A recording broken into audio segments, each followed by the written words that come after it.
In 1939, Albert Einstein signed a letter to President Roosevelt.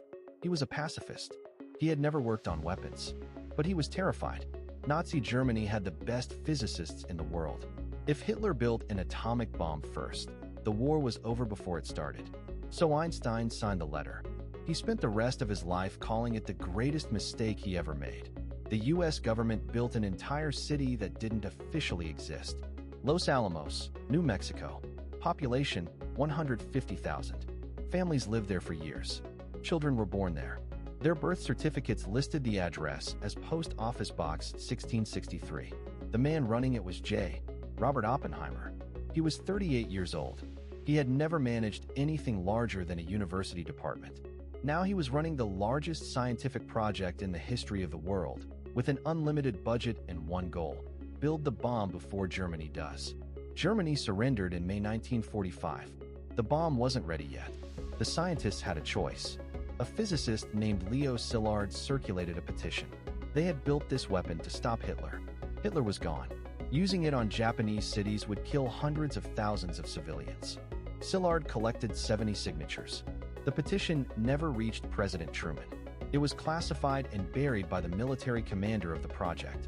On July 16, 1945, in the New Mexico desert, the world's first nuclear device was detonated. The Trinity test. The explosion was visible 160 miles away. The heat was felt at 100 miles. A blind woman 50 miles away later said she saw a flash of light.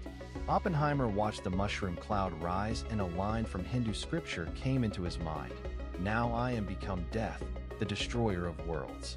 Szilard stood nearby and wept. Kenneth Bainbridge, the test director, turned to Oppenheimer and said, "Now we are all sons of bitches." 3 weeks later, August 6, 1945, Hiroshima. 80,000 people died in the first second. Another 60,000 in the following months from burns and radiation. When Oppenheimer heard the news, he said nothing for a long time. Then he went to Washington and met with President Truman. He told him, "Mr. President, I feel I have blood on my hands." Truman reached into his pocket, pulled out a handkerchief, and offered it to him. Then he told an aide afterward, "I don't want to see that man in my office again." He never did. Einstein heard the news on the radio. He sat in silence for almost an hour. Then he said, "If I had known that the Germans would not succeed in producing an atomic bomb, I would never have signed that letter." Leo Szilard spent the rest of his life trying to stop the arms race he had helped start. He died in 1964, still working on arms control proposals. Oppenheimer's security clearance was revoked in 1954 after he argued against building the hydrogen bomb. The government he had served accused him of being a security risk. He died in 1967. In 2022, 55 years after his death, the U.S. government officially restored his security clearance and acknowledged the revocation had been unjust. 150,000 people. 6 years. $2 billion. They built the most destructive weapon in the history of human civilization. Most of them believed they were saving lives. Some of them were right. None of them ever stopped thinking about it.